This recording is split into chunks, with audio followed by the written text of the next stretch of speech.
FSDH Merchant Bank Limited Research expects inflation rate year-on-year to drop to 15.04% in January from 15.37% last December. The expected decrease is as a result of a slower growth in the year-on-year food index in January than was recorded last December. Now, the January 2018 monthly food price index from the Food and Agriculture Organization shows that the index averaged 169.5 points. The index was largely unchanged from the December 2017 figure. Well, head researcher, FSDH Merchant Bank Limited, Ayo Akinwunmi, is in the studio to talk about their latest analysis. Many thanks for your time, Ayo. Thank you for having me. Yes, from what we have, a prediction of this drop to 15.04% from 15.37%. What could you say could have led to that increase or decrease? Let me just use it that way. Okay, thank you very much for having me tonight. I think we noted in that report that there is going to be, we observed a deceleration in the rate of growth in the food index. And that index is quite worthy in the basket of the consumer price index that the National Bureau of Statistics used for the computation of the inflation figure that we have. Again, on account of base effect, the rate of increase in the general consumer price index in the month of January, we observed that it was actually lower than what it was recorded in the corresponding period of last year. You remember that the headline inflation that we are talking about is actually year-on-year inflation rate. So yes, we are talking about the changes in the consumer price index between January 2018 and January 2017. And I've mentioned on this program, if there is more like a higher growth in the base period than the current period, we are going to see an inflation number that will go down a little bit, and that's what we expect that will happen. All right, in your report, you also say that the prices of most of the food items monitored moved in varying directions. Tell us why. Why is it so? So sometimes for food prices, food items generally, the prices, seasonality effect comes to play. So some items are out of season, some are in the season, and during the affects period, when there is a higher supply of those items, the price will come down. But if they are out of season and therefore there is no, they are not the period in which they are harvesting those items, the price tends to go up, and that's what we explain that. But then the impact on the general basket exert different prices, different impact on it because of the way that the NBS attach to some of those, you know, food items in their basket, their computation. Okay, but now, what is the implication of this prediction that you have made on the general economy? Okay, I think it's positive, even though people will tell us, you guys are saying inflation is coming down, and when this National Bureau of Statistics releases the number, it's going down, but then we have not seen the impact on, you know, the reality in the market. But then, in terms of the economy, an inflationary economy is not good because it's eroding purchasing power of people. Price of items go faster, and therefore your amount of money that you have is not able to buy what it's supposed to buy. It's not good for the economy. It doesn't encourage savings, which of course does not encourage investment, because when items are going, price of items are going so much, people will tend to spend now, because if they save that money for future reasons, you realize that by the time you need the money, your money is not able to buy what you were saving it for, and therefore it becomes very poor store of value during inflation. So you have no choice than to use it to spend it. And when you don't save, the loanable funds in the economy drops. It tends to have high interest rates, and then even central bank itself will want to say, let's tighten, let's increase rates, let's increase monetary policy, tighten monetary policy in the country, which of course is not even good for businesses. But then we having declining inflation rates now, with the stability that we are observing, which we'll expect that will continue to happen in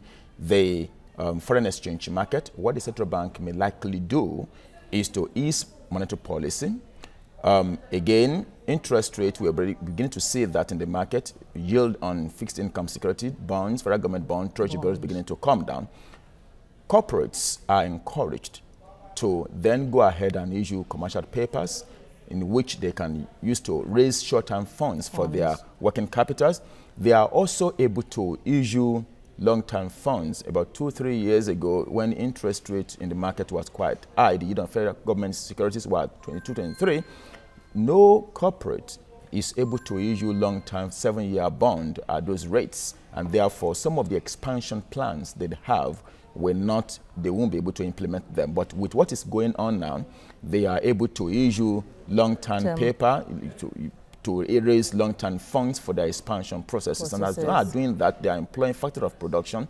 They are able to pay wages, they are able to pay salaries, and therefore the circular, the income flows between the firm and the household. Household are able to have enough money to buy what they produce. So I think for the economy, it is really very good. It also encourages investment savings. It's going to lead to increase in equities market that we are beginning to see. But even there seems to be a little bit of a slowdown in the equities market. But when you have low interest in the economy, people tend to invest, look for alternative ways of making higher return. Equities market is one of them. So I think it's positive for the economy. All right, let's look at the FX market. I know you also made some analysis in that area. But before that, let's take this story on the CBN's intervention in the interbank market. From what we have today, the Central Bank of Nigeria has injected $210 million into the interbank FX market. Authorized dealers in the wholesale segment of the market were offered $100 million, while the small and medium enterprises segment got $55 million. Customers needing foreign exchange for tuition, medical fee, and basic travel allowance were allocated $55 million. Well, from your analysis, we could see here, you say that the value of the naira appreciated in the interbank market while it depreciated in the parallel market. Could it be as a result of that intervention that we have the appreciation in the interbank market?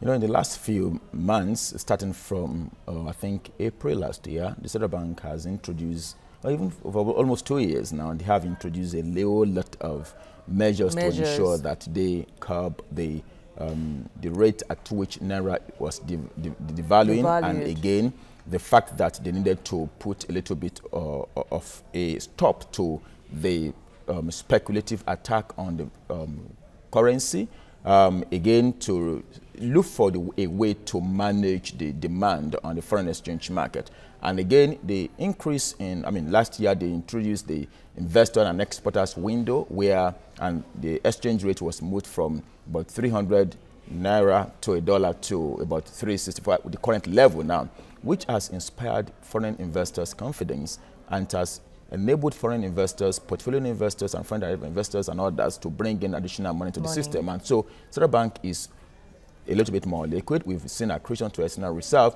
and therefore they stand ready and they ensure the market that they are ready, they are sufficiently liquid to ensure that they meet all genuine demand in the market. Within the authorized, businesses that they can allow banks, authorized that to fund. And so that's what we are seeing in that place. But they don't have control over the parallel market rate. But then, if is the gap being bridged? I think the gap we have now is a lot of improvement over what we had before. Okay, yes, there is still going to be some little bit of premium. People can't access money here, and other items that, the 41 items is still there. People still want to bring them in. We have to go to the parallel market to go and bring them. So that's what we are seeing in the market. But what is good is the fact that Central Bank is standing ready to ensure that the supply foreign exchange that the people, business and market need in the market, which is very good. All right, but very lastly and very briefly, do you think it can go beyond, even at the parallel market, do you think it can go beyond or go down below the 360 naira mark that we have? What determines that in Nigeria foreign exchange rates is just one thing. Number one, the current structure, oil price and oil production. If oil price continues to grow and the oil production continues to grow, improve, I think we may likely see stability. What market is looking for is stability. Once there is stability in that rate, then we are good. But if there is any external shock that reduces the foreign inflows, either from portfolio investors, fund investors, or a price, we may likely see some little level of depreciation. All right, we'll have to leave it at that. Head Researcher, FSDH Merchant Bank, Ayo Akinwunmi, thank you for your time. Thank you for having me.